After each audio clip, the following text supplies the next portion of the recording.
guys, here we're going to be talking about the sum of interior angles of polygons.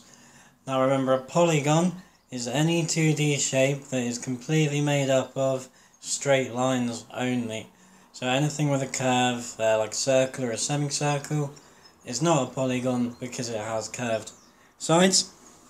So these sort of shapes down here, triangles, squares, pentagons, rectangles, decagons, octagons, are all examples of polygons, and something pretty cool happens with their interior angles, as their number of sides increase. So first of all then, what is an interior angle? Well, an interior angle is quite straightforward. It's just an angle inside the polygon, inside the shape.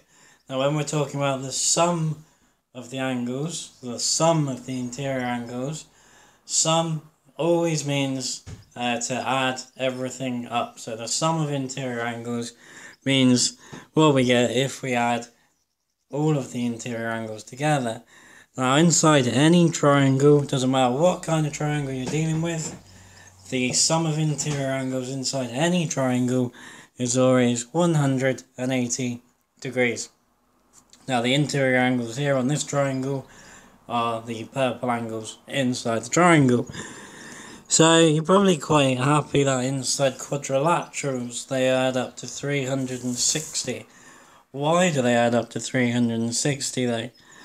Well, if I draw a line from this top right side down to this bottom left side, and we pretend that it's a deadly straight line, then what we've got ourselves here inside of this rectangle, we've now created two triangles. Now we know that inside of this triangle, we've got 180 degrees, and inside of this triangle, we've got 180 degrees as well. So, the sum of interior angles inside any quadrilateral is always going to be 360 degrees. What about a pentagon? Okay, so we use this same trick no matter what shape we're dealing with. The shape also doesn't have to be regular. In this video I am just using regular shapes, but this fits for any polygon. So a regular pentagon and an irregular pentagon, it would work exactly the same. Any polygon. So we're going to use exactly the same trick. Now what we do, choose a vertex, a corner. So I'm going to go for this top guy. And now coming out of this guy, we want to draw as many lines to other vertices, other corners as we can, creating triangles. So I can draw one down to the bottom left like that. Now it's very important that these lines come out of the same point. You can't mix and match. So I'm also going to draw one from the top down to this bottom right chap. Again, we're pretending that my lines are nice and straight here. It's pretty hard to do that with a stylus. So now inside of a pentagon, we've got three triangles. So the sum of angles inside a pentagon is going to be 3 times 180. And that will give us 540 degrees. So it's increased. 3 sides it was 180, 4 sides it was 360, 5 sides it was 540. What about with a hexagon? Okay, so we're going to do exactly the same thing. Let's choose a point. So I'm going to go for this top right one, and we want to draw triangles coming out of this top point. Again, pretending that my lines are nice and straight. So now inside of Mr. Hexagon, we've got ourselves 4 triangles. So the sum of angles inside of a hexagon is going to be 4 times 180. And 4 times 180, that will give us 720 degrees. Okay, so we've gone up by another 180 degrees.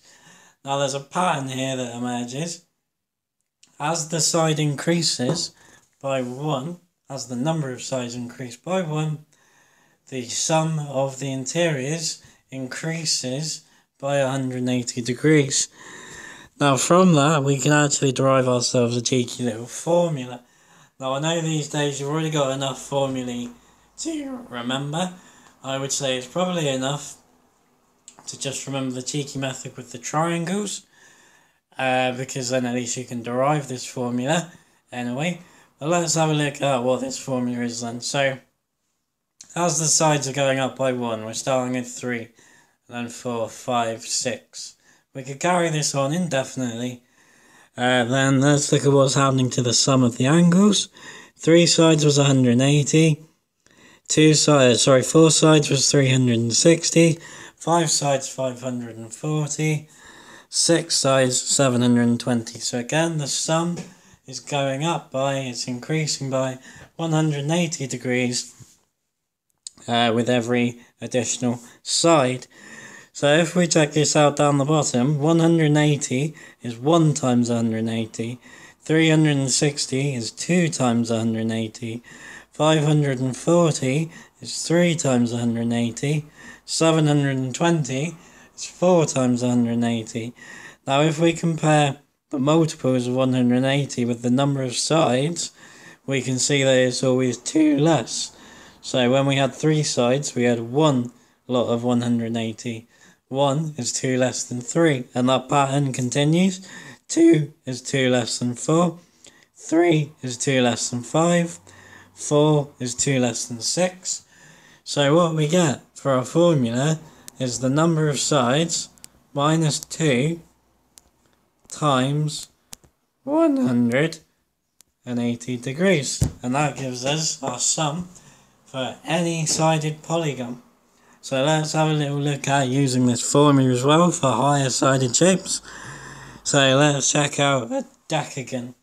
Now a decagon is a 10-sided shape. So n is going to equal 10.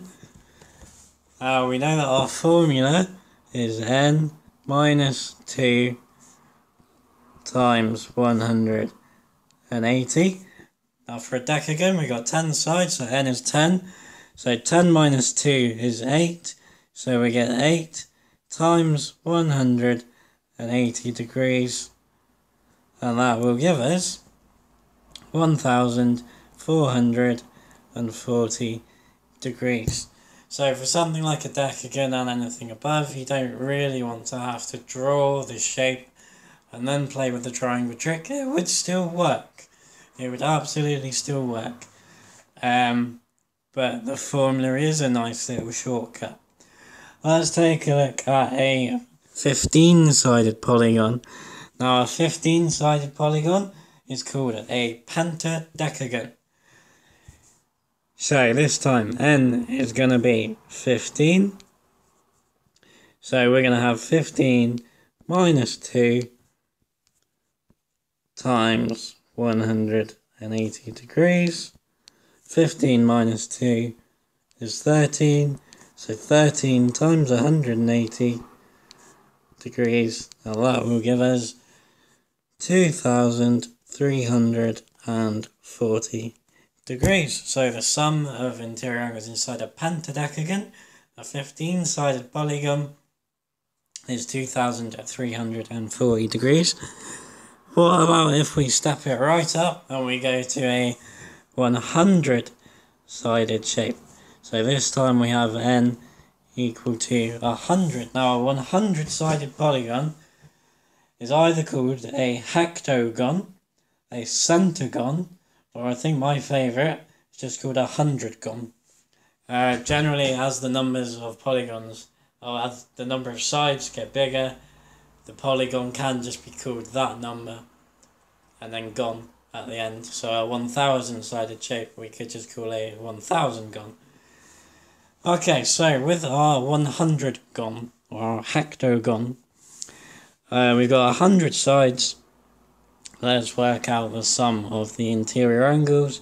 So 100 minus 2 is 98. So 98 times 180 degrees will give us 17,640 40 degrees. Now imagine drawing out a 100-sided polygon and then playing with the triangle trick. It's not really going to happen. The triangle trick is very, very much worth memorising though. If you can't remember the formula, chances are at GCSE you won't be asked about a ridiculously large number-sided shape. So try and remember the triangle trick. It's pretty cool. Hope you found that useful, guys. Cheers.